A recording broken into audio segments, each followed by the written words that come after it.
சுற்றி சூழல் விழிப்புணர்வு செய்திகள்.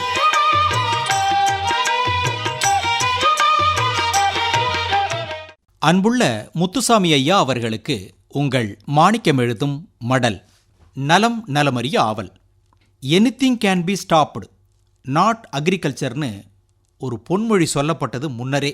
அந்த காலத்தில் அவ்வளவு முக்கியத்துவம் கொடுக்கப்பட்டது. இப்போவும் இது பற்றி நிறைய பேசப்படுது.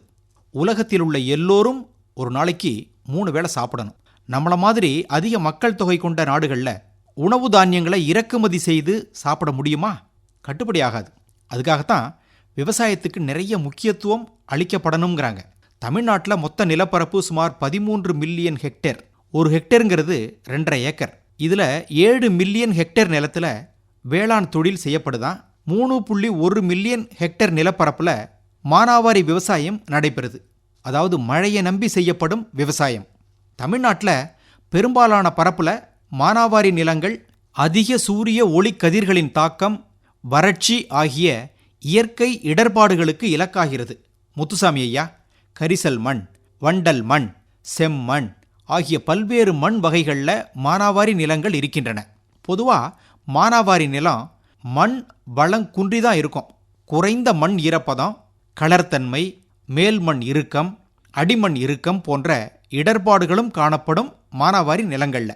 இவற்றையெல்லாம் சரி செய்யணும்னா பயிர் கழிவுகளை நில போர்வையாக பயன்படுத்தணும்.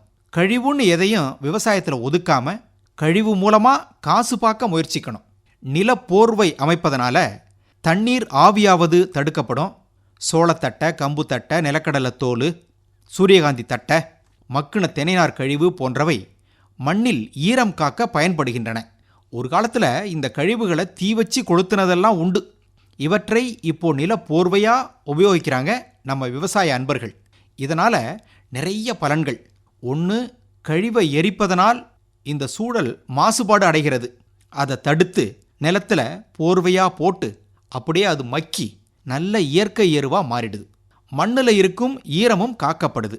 முத்துசாமி ஐயா, இனிமேற்கொண்டு எந்த ஒரு வேலை செய்தாலும் அதனால் ஒரு பலன் இல்லை, 2-3 பலன்களாவது கிடைக்குமான்னு பார்த்து செய்யணும்.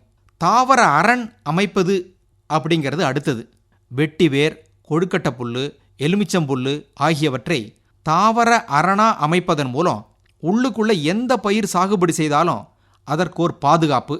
அது மட்டுமல்ல, பெய்கின்ற மழைநீர் வெளியேறாமல் தடுக்கப்பட்டு நிலத்துக்குள்ளே போக வைக்கிறோம். மழைநீர் வெளியேறும்போது இருக்கிற மேல் மண்ணையும் அடிச்சுட்டு போயிடும். நிலத்தில் இருக்கிற மேல் மண் தான் வளமான மண். உங்களுக்கு தெரியும், உண்டி கொடுத்தோர் உயிர் கொடுத்தோர்.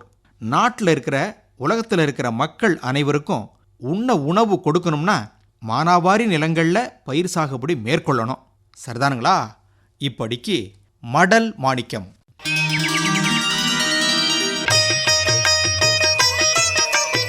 நம்மை சுற்றி சூழல் விழிப்புணர்வு செய்திகள் கேட்டீர்கள்.